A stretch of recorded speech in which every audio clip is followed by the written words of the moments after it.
begin.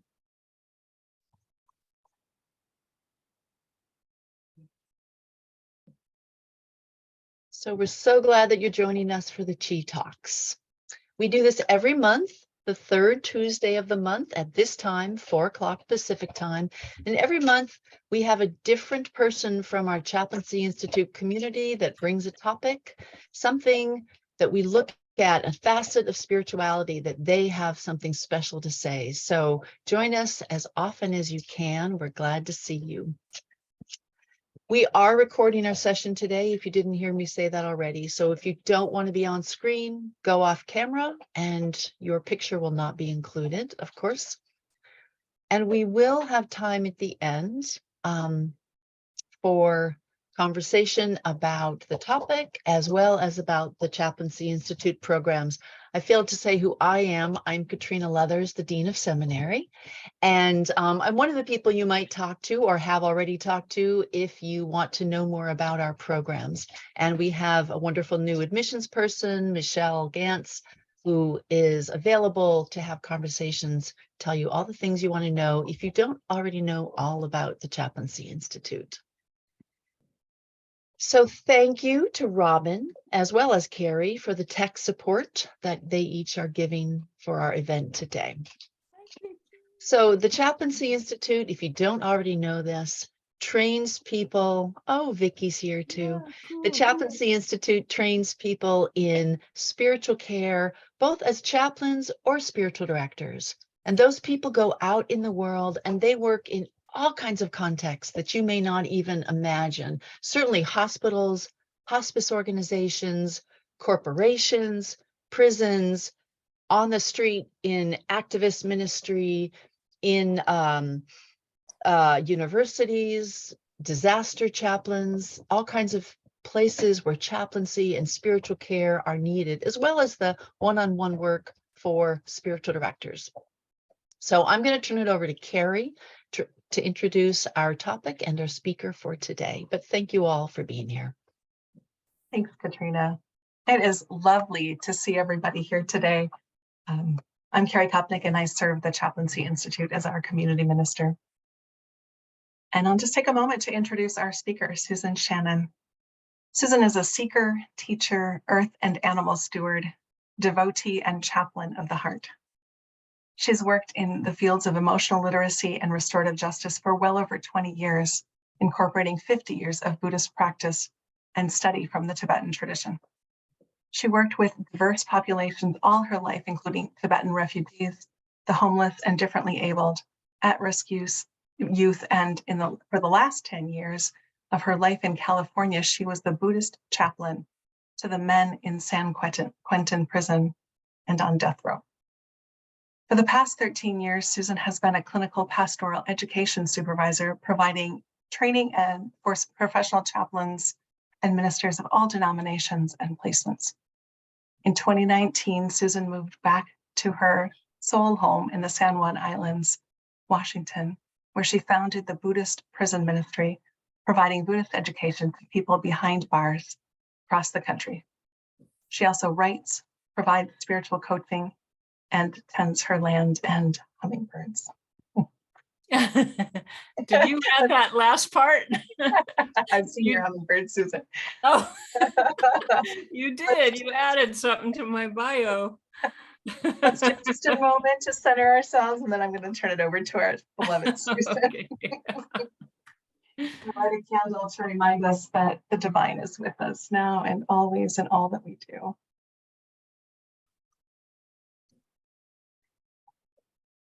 All right, Susan, thanks so much. Take it over. Oh, thank you so much. Thank you both. Thank you to the ChI community. And thank you to all of you who are here today. I bow to you for heeding the call of serving our world in all of its disconnection, working to create more connection and healing and health in all the various placements that you work in, volunteer in, etc. Katrina gave us a pretty good list. So one of the topics that I find to be so crucial to those of us in the serving traditions is that of energetic protection. And I was thinking just a few hours ago on my walk about energetic protection.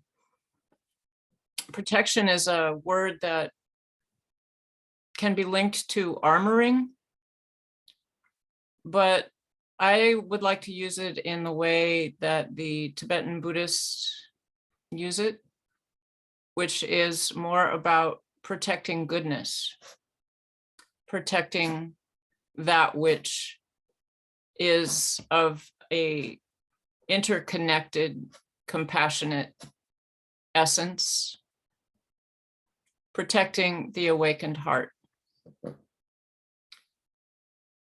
You might think that I came upon this topic and the need for implementing energetic protection when I was working in the prison.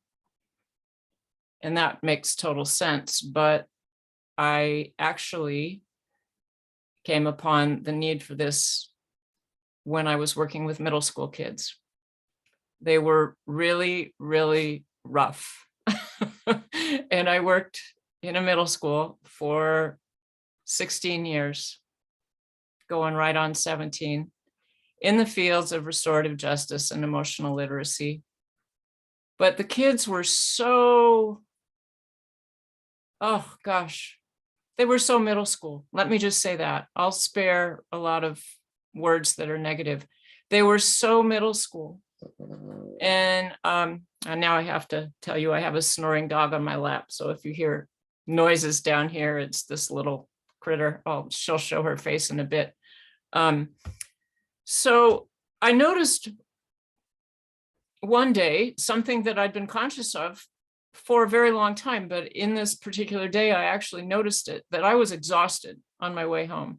Even though it was a 20-hour-a-week job, I was exhausted. Even though I didn't do anything really physical during the day, I was completely wrung out. And I began to think about, well, Susan, you know, you are an energetic being, and their energy is so dysregulated. Their energy is so sharp. Their energy is so pointed at adults. Often, any adult they would just want to ignore and disrespect and all of that. So why has it taken you so long to realize that you're taking your work home? All this time I thought, well, at least I have a job I don't have to take home. Actually, I was really taking my work home. And what I began to do is implement a visualization before I even get out of bed in the morning. And I do this to this day. And I'm going to tell you what I do now, and then I'll give you a variation later. Let's see, is that what I want to do now? Well, the why of energetic protection. Let me just go with the why of energetic protection. The why of energetic protection is because we, as chaplains, ministers, spiritual directors, people being called to serve, we're usually pretty empathetic. We're usually porous. And that porosity serves us, that empathy serves us. However, because especially as we get more professional development through going to seminary, through your CPE or your practicum, through all the kinds of work that you're doing and will do, we get exposed to situations that are pretty difficult emotionally. We get exposed to people constantly who are in some kind of life transition, possibly a transition that leads to death very suddenly, possibly very acute transitions such as accidents or sudden loss. And so the emotional energy within the aura or the field between you and who you work with is often quite extreme. And even if it isn't, the energy that we bring to each other in our various day-to-day doings that are beyond chaplaincy, that are just friends, we bring forward with us our traumas, our hurts, our shames. We bring all that with us energetically. And if there is a crisis moment, those things come to the forefront. And certainly with the middle school kids, I didn't experience as much trauma as I did in the prison or on death row. But there was still the chaotic energy that was exhausting to me. And so what I did was I went inward and I asked my inner guru, which I hope you all have a conversation with your inner guru regularly, or at least ask your inner guru to be known to you if you don't have a conversation. And what was offered to me was a visualization where before I got out of bed in the morning, I would imagine myself encased in kind of like a cocoon, an opalescent cocoon of energy, of light.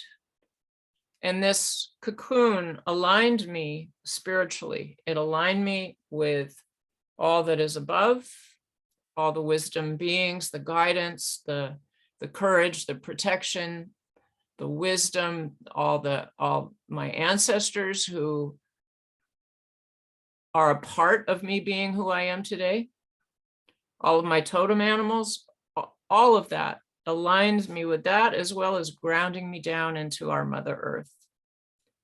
And this cocoon has a function of letting that alignment guide me throughout my day, but filter out the difficult, the negative, the traumatic, the dysregulated energies. Kind of like I guess would be like a two-way mirror. And that is such a simple and powerful visualization to employ that I do it every day, no matter where I'm going, even here on the island. If I don't even leave my property, sometimes I will do it.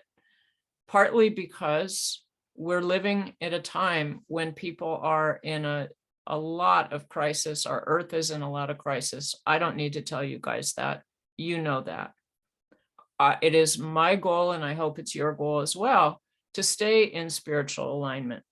Spiritual alignment is the twin of energetic protection. When you're in spiritual alignment, you are protected. As I began going through the Chaplaincy Institute, when I got to my practicum, time to do a practicum, I did my practicum with the street chaplaincy in San Rafael. And I spoke about energetic protection with the man, Paul Gaffney, who I was interning with. And he said, yeah, I always wear a cross. I wear a big cross.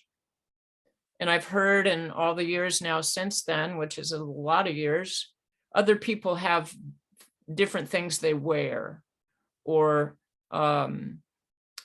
something they carry in their pocket. And I think that's great, but I encourage you to create something for yourself that's more like the visualization, form fit it to you. And I say that because putting on a cross can be just simply putting on a cross. It becomes such a habitual thing that you might not really empower that object on a day-to-day, moment-to-moment way. But if you fully embrace whatever it is that you are aligning yourself with, and you have a visualization or something that works for you, you can bring it in and it's integrated. It's integrated way more than wearing something. So as I went through the Chaplaincy Institute, I wasn't really sure, like some of you newer people probably, where I was going to serve. I had done a lot of bedside work, and I thought I wanted to do hospice. I realized one day when I was at the bedside of a woman who was very close to dying, and I was pacing the breath, another tool, right, of chaplaincy, where you breathe with the person that you're with. And I began to notice pictures coming into my mind of places I hadn't been, like a dock on a lake and a boat and people wearing certain clothes. And I mentioned these visions after I sat with this woman. I mentioned them to her husband, and she said, Or he said, oh, that's where we used to vacation every summer. And in that moment, I realized again how a little bit more about the field. So if you do CPE, or maybe I know if you take classes from me or CPE with me, we talk about the field that's between us. So we don't just pick up traumas, we don't just pick up dysregulated energy, we can actually pick up cues, we can pick up pieces of information that can be helpful to creating the pastoral alliance. And that's where the filtration mechanism comes in. It's much easier to stay in the positive way, on the positive side of actually entraining yourself with the other person in their energy field than having to have some kind of protection against them. So fast forward to me deciding I was going to become an animal chaplain. I'm still in ChI here, haven't gone to Star King yet. And what I noticed when I applied myself to really figuring out what animal chaplaincy was, is that one of the ways I was being taught was finding a lot of animals on the road dead or almost dead. And that was hard. That was like, okay, Susan, you asked for it. Can you handle it? And after pulling a couple of fawns off the road one day,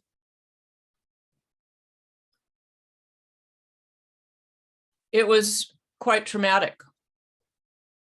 And for several days afterwards, I was not in my skin in the way I know myself to be. And I realized finally that I had taken in the trauma of them being hit.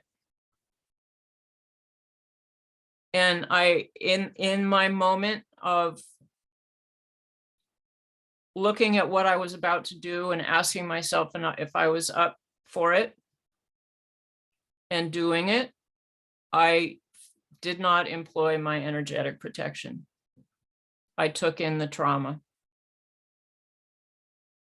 It was like a PTSD response in a certain sense, in that I could not reach myself.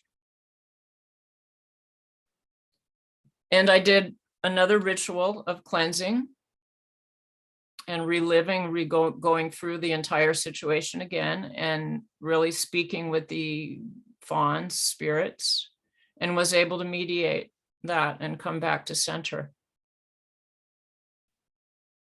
So fast forward to going to Star King, and in my last year in my MDiv program, realizing that prison ministry was opening up for me, I went into the prison the first time, and I had fully employed my visualization of energetic protection. And when I very first walked in to the main chapel, we were in the prison ministry course, we were assigned to go in 2 hours a week to the restorative justice group. So I was in my wheelhouse with restorative justice, but I expected a bunch of big, mean guys. And what I found instead were brothers, fathers, uncles, sons, grandfathers, coming up and showing us their gratitude for coming in and being with them and learning about the truth of hurt people. And in that moment, I realized that if I was going to continue in this path, I needed to really, really work on that part of the visualization that filters out the negativity, not of the men, but of the actual location, the institution. And I did that every single day for close to 10 years. And it served me well. But I also realized the truth in the prison of what comes in the field, what comes in the aura of people that have been deeply traumatized, of people who have committed very violent acts, of people who live in a very violent place, regardless of how they're living in their hearts in the moment, regardless of how they're showing up to me as very sweet, wonderful human beings, regardless.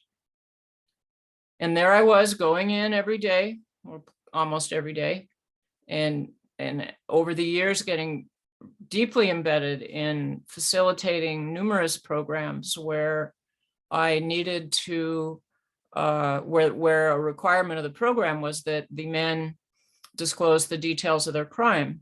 And this was part of taking accountability and responsibility for their crime, and also recognizing the extent of hurt that they had caused. So this is the restorative justice piece. And the very first class that I attended before I began to become a facilitator of these groups, I was sitting there and in group, I was sitting in a circle. One of my mentors was across from me in the room, and I had been working on the curriculum of the program for him. Thankfully, because of my emotional literacy and restorative justice background, I worked right into doing field work with him, helping him write his curriculum. And as I have now come to see as a normal occurrence, when people have a trauma or something in their arc of awakening that is ready to heal, it will pop open, it will hatch. It's like looking at a bunch of eggs of chicks in the incubator, and there's a momentum that creates the little crack on the shell. And before you know it, there's more cracks. And before you know it, the little wet chick emerges. And so that's maybe a rather distant metaphor from what I'm about to tell you, but this is how it always was in groups in the prison. When men were ready to disclose something, they would disclose it, usually without any preconception at all that they were going to talk about it that day. And there would be cathartic tears, and there would be actual physical changes in the person from letting go of this big thing. And this particular day was a pretty neutral day. It was the beginning of a year-long course, and this one inmate was ready to hatch. And he began to disclose the details. He just stood up and he said, I have to get this, I have to talk, I have to tell my story. And the facilitator was like, well, okay. And he went on to begin to tell the story of a very, very, very violent crime that resulted in the death of his girlfriend. And I had been so open by the vulnerability that was shared in that group that my normal composure, normal meaning there with my energetic protection, there in my spiritual alignment, had pretty much dissolved. And in that moment, as soon as I heard the key word around the weapon, I had that kind of thought that comes in like a lightning bolt, where it's actually about 100 thoughts at once. And the thought was, you will never be able to do this work if you take this home. The thought was, you must ground yourself right now. The thought was, and so in that moment, I just put my feet on the ground. I remembered my spiritual alignment. I brought forth the visualization, and I said to myself, and this is suffering, and this is suffering. And as he went on to describe the people who had witnessed the crime, I began to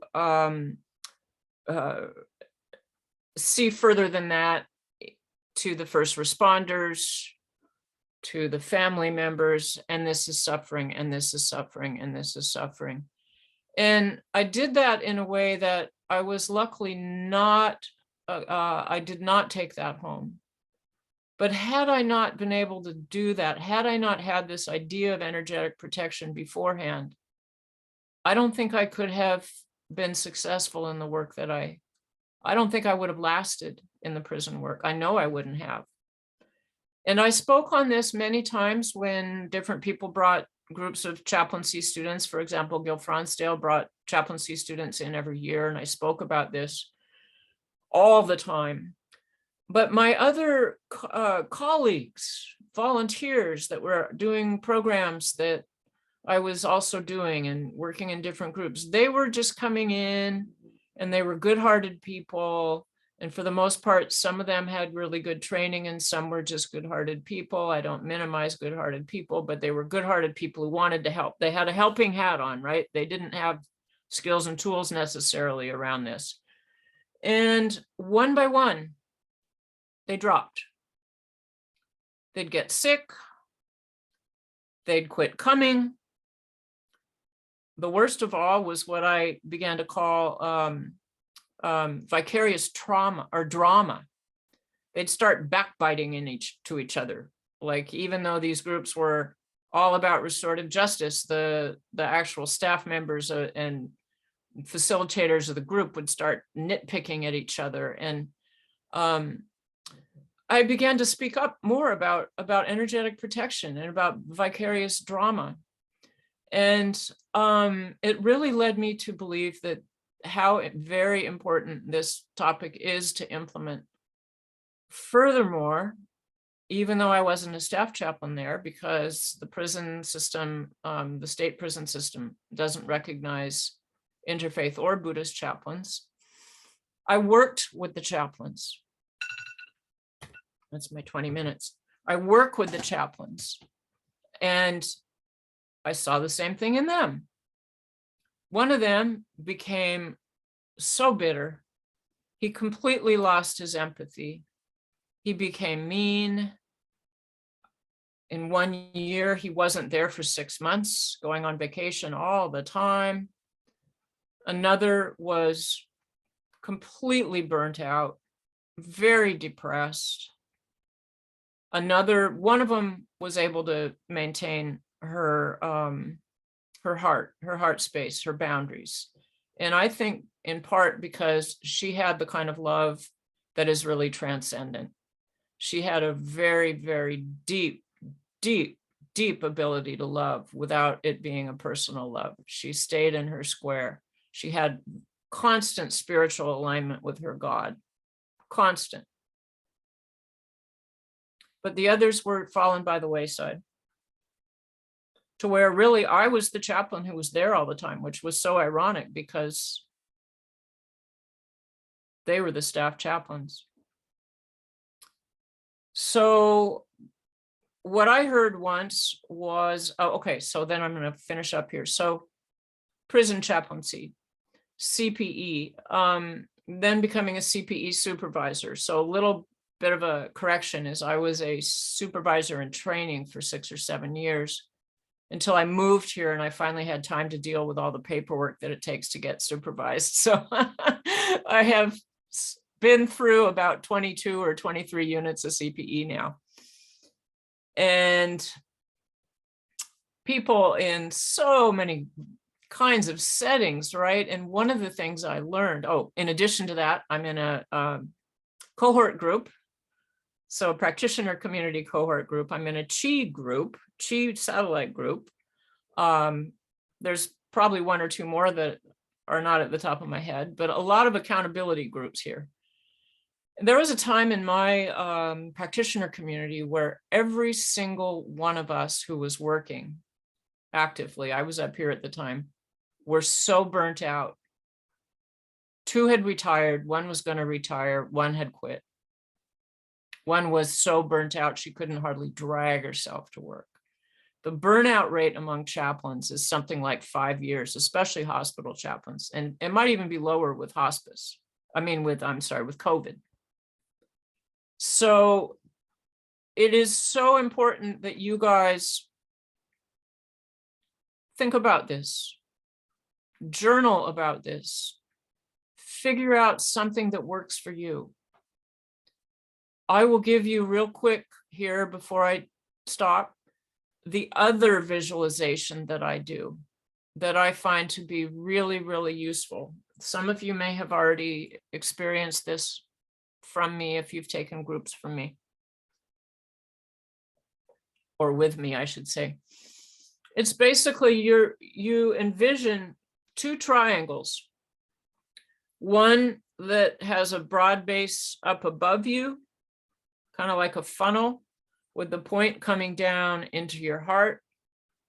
The other has the broad base on the earth with the point coming up into your heart. So in your heart is this diamond.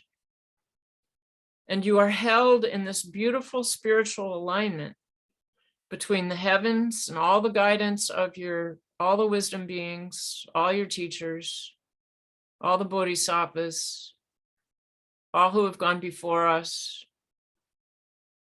And you're held in all the equanimity and groundedness of Mother Earth. And your heart is embraced with this diamond. And that is the visualization that I employed several times in the prison when I was knocked off my square suddenly. And what does that mean? Suddenly, well, there were days when I would have like 10 minutes between groups and I'd need to walk 8 minutes to get from group to group. And so I had 2 minutes to go to the bathroom and eat my snack.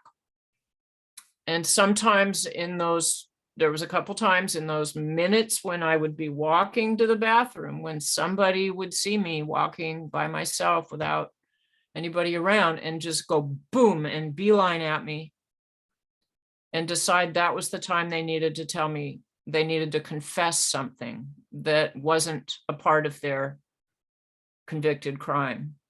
And both times my self-care had relaxed a little bit. I had to pee. My blood sugar was low. My eyes were on going to that bathroom door and I wasn't in my square. And so in those moments, I could bring forward those two triangles, breathe deeply, and be present to whatever it was, knowing that, and this is suffering, and this is part of this person's awakening. I am a vessel for whatever presence is needed for this person to feel, obviously they already feel safe and trusting, but for me to be able to be the human being that is the vessel for this divine lightening of somebody's load. And so the two triangle one is sometimes a little bit quicker to bring forward. You already have the earth at your feet. You already have the sky above you. And of course, I think it's a safe assumption that we all want to stay in our hearts. So if we can keep ourselves, if we can keep our hearts in spiritual alignment between the heavens and the earth, and really know what that means for us, we're here for the long haul, folks. We're here for the long haul. And if we let our self-care drop and we let our energetic protection go, it can be rough to crawl back. So with that, I thank you. And I will happily take some questions if you have any questions or comments or experiences or anything.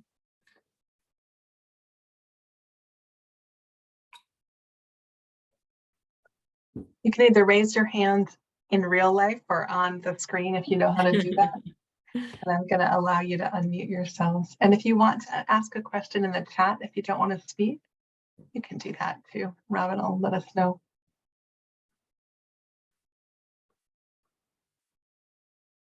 I see a hand. Okay, Stefan.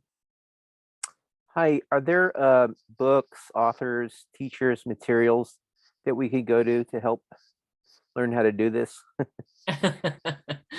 Well, that's about the 4th book on my list of books to write. If you find one, let me know.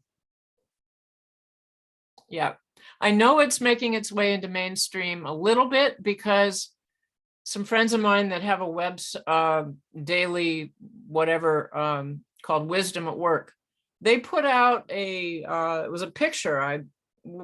It was a picture of people in the helping traditions.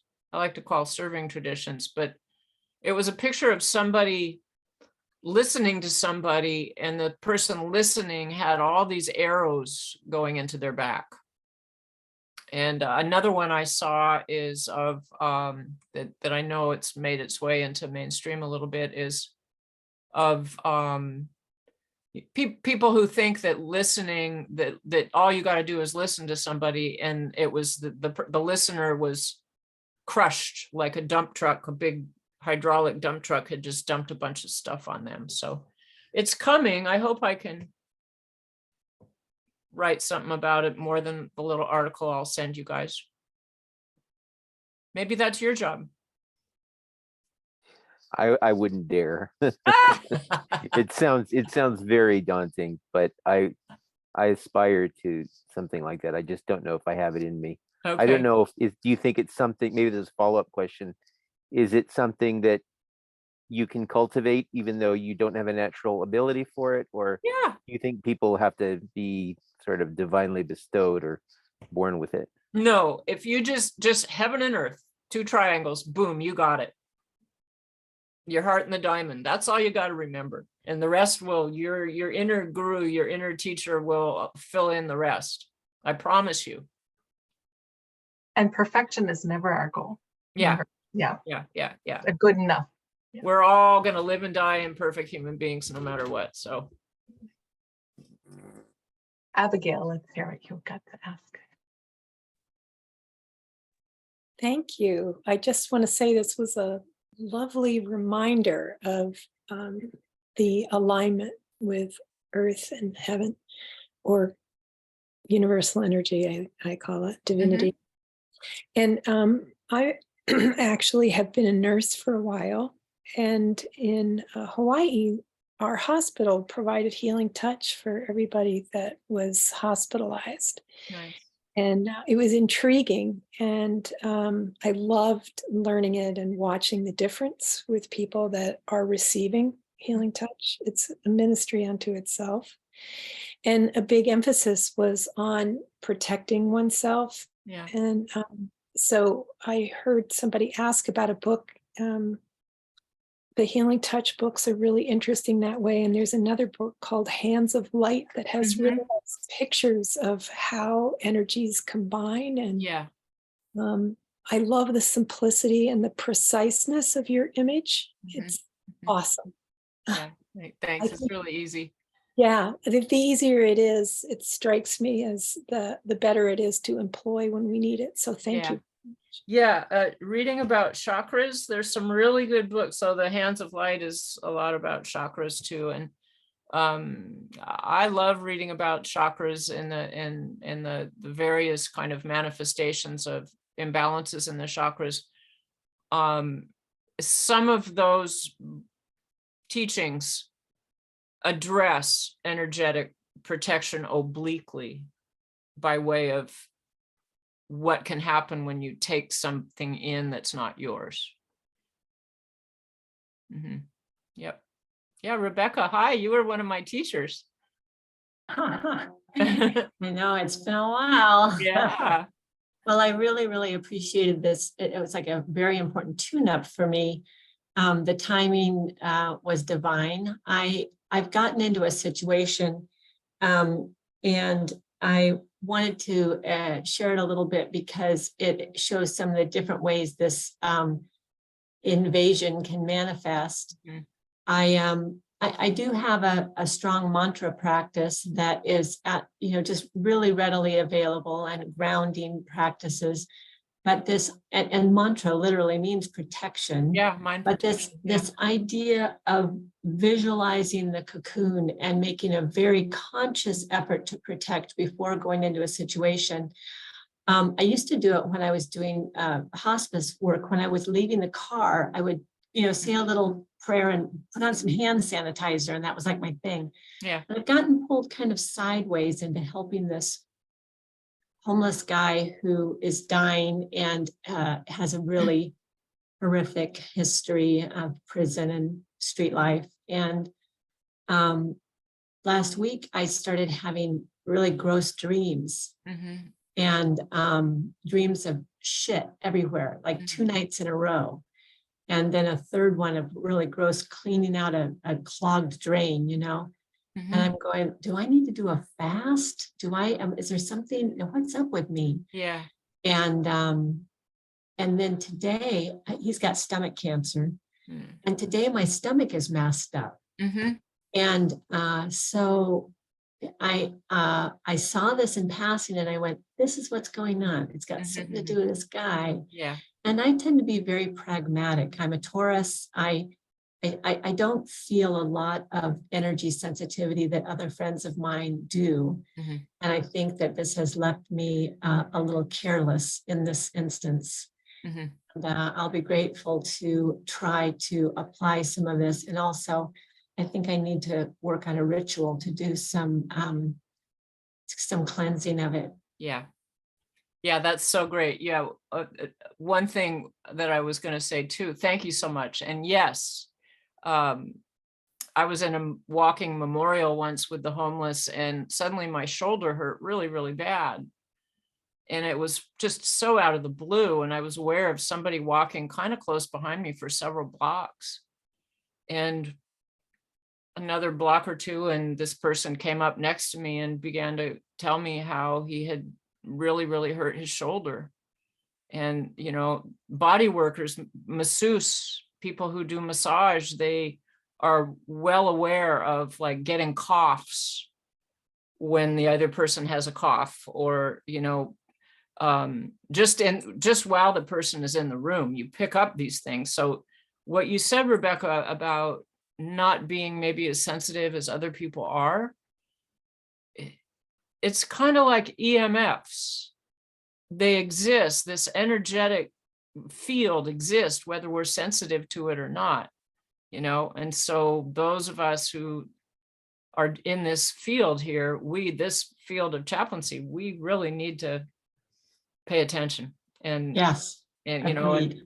like a mala, those kind of things are good, but then you kind of quit thinking about it. If you put on your cross or your mala or whatever, you just kind of depend on that to do something, versus this more integrated front loading of your visualization of your protection.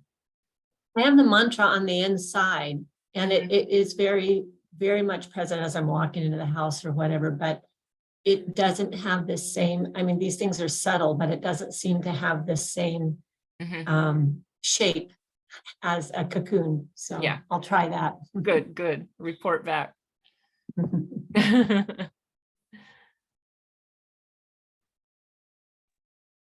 Hospitals, you guys, have a lot of disembodied energy.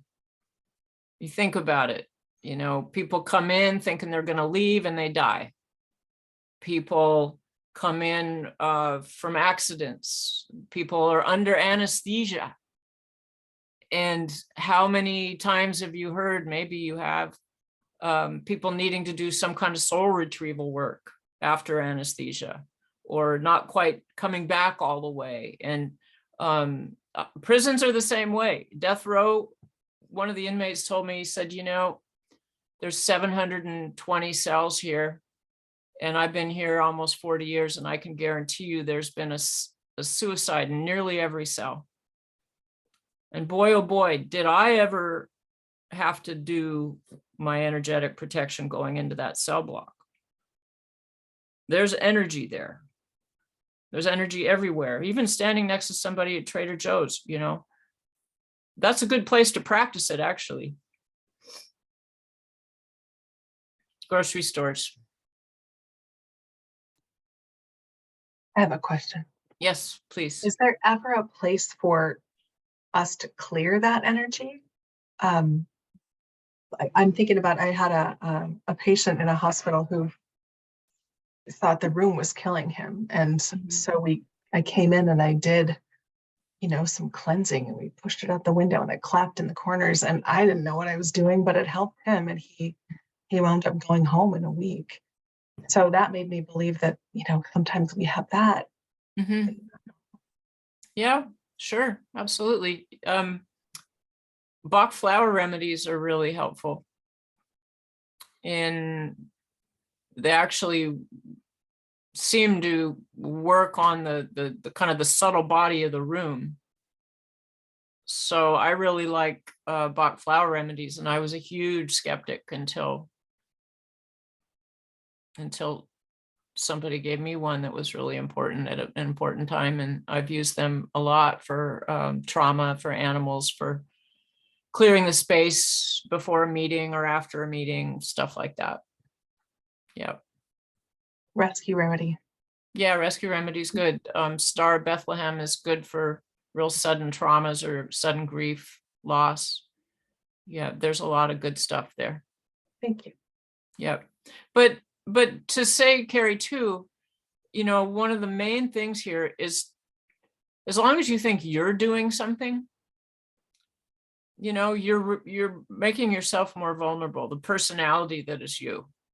So always, whatever it is, just be sure that you're in that spiritual alignment so that you're a sacred vessel for the act.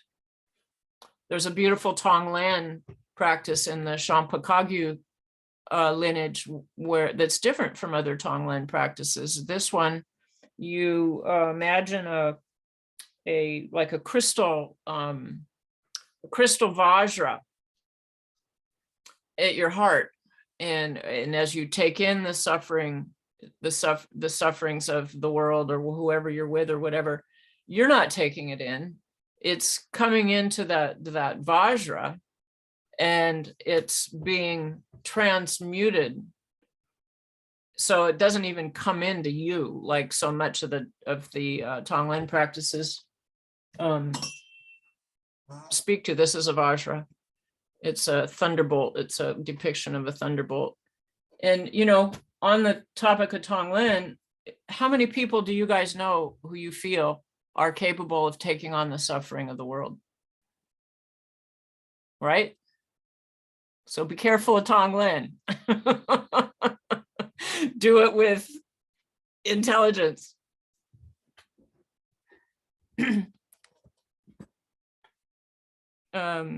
I see a hand. Joe? Joe? I can't read your name without my glasses. Jolie? Namaste. My name is Joy, and I'm Joy. Hi. Hi. Thank you for sharing. This is a yoga mudra that a sister taught me. I forget what it's called, but if you lock your hands like so and bring your thumb together, and then right in between the heart chakra and the solar plexus, kind of like along that bone, I don't know what it's called, but that bone right there, underneath the heart chakra, visualizing a shield of energetic protection. For some reason, mine is gold, blue, and pink when I see it. When I close my eyes and I visualize the shield of armor protection in my auric field. And yeah, that's just another mode as an option that I've learned. Thank you. You're welcome. Debbie? Hi there. I'm sorry I'm not on the screen. My internet's janky. I just have a question about employing this stuff when you're not necessarily in a hospice environment, but your partner, your husband, the person you're mainly emotionally tied to is the person who is really going through a thing. And because I'm I know I'm taking it on and I know it's Yeah. not mine. And I'm Yeah. wondering if there's another layer of this kind of protection. That's such an important question. Thank you so much. Mhm. Well, so again, protection is a word that often is about armoring against, but we are wanting it to protect our open, loving heart. Yeah. So it's similar to boundaries. Boundaries, if you have to put them up to stop something or to protect yourself from something, you're probably a little bit late in implementing those boundaries versus having boundaries so that you can stay connected, right? Mhm. So for situations where it's a loved one, it's really hard. But keep focusing on what you need to stay autonomous in your own loving heart. Right. And whatever visualization that works for you, like I'm very visual, you could probably guess that. That's my dog. Like washing windows is a tantric practice to me. Clarity is clairvoyance. So you could imagine squeegeeing yourself or but all the while, whatever it is he's going through, maybe two paths is a good thing, two parallel paths. When you sense that you are carrying some of it, just pick it up and put it over on the other path. Okay. Imagine that you're putting it over on the other path and you're still walking with him. You're still walking next to him, but you're giving it back. Okay. Yeah. Hopefully that will help. Yeah, I like that. I can actually really visualize that. Thank Yeah, you. that's it. Yeah. Good. Mhm. It's really hard with our kids and with Yeah. our spouses and, Yeah. really hard. There's another layer almost. Yeah. of yeah. Yeah. Thank you. Yeah, sure. Thank you for the important question and good luck. Thank you.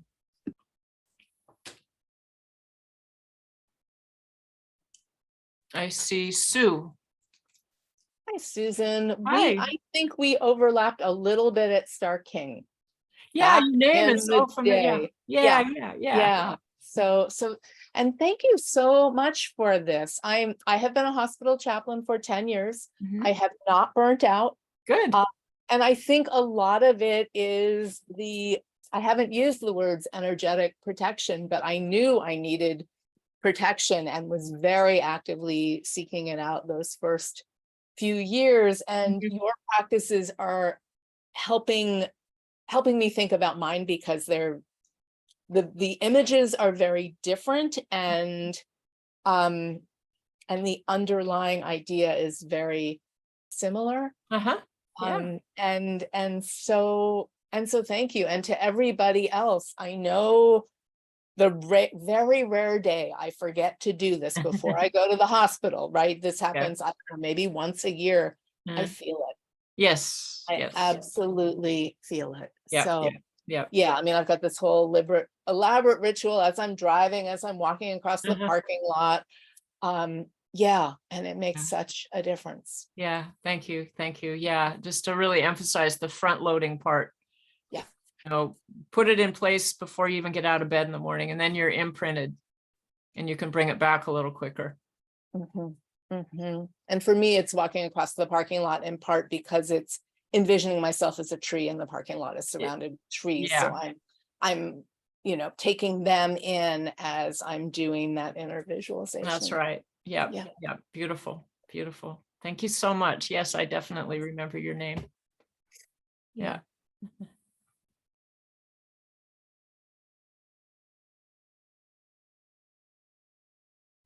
There was a instructor we had at ChI when I was there.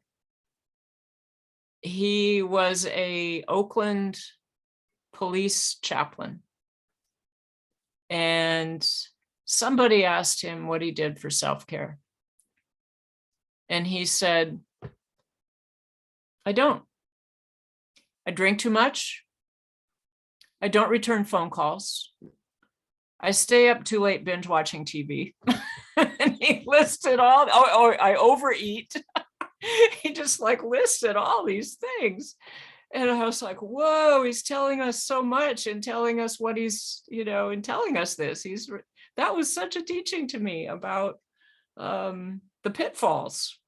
And that's what I saw in my staff chaplains, that kind of behavior. Discharging. If we have spiritual protection, energetic protection, we don't necessarily need to discharge. And discharging happens in so many different ways, from headaches to serious illness to vicarious drama. But I've already completed my talk. I don't need to start again. Thank you so much, Susan. I Yeah. really appreciate, I think we've all been recharged or introduced to this, and it's really, really wonderful. Good. Do you want to give us any information about how we can reach you? We'll send out an email, but do you want to share with anybody? Do you have a website or something you'd like to send them to for more? Well, yes, I have two websites. One is Chaplain of the Heart .com, and the other is my Buddhist Prison Ministry website. It's buddhistprisonministry.com, but you can also email me. That's the fastest way. And Carrie will give people my email. Yeah, we'll send out some information. Yeah, I would love to hear from you all. Yeah. Well, thank you so much, Susan. And dear people, thank you so much for coming today. It's wonderful to have this connection on a monthly basis. I believe next month we'll have healing as spiritual practice, recovering from injury or illness. So right along these lines too, really good. Keeping ourselves well and whole and coming to alignment, spiritual alignment. All right. Beautiful. Sending you all off on your way with such love. And thank you, everyone. we'll be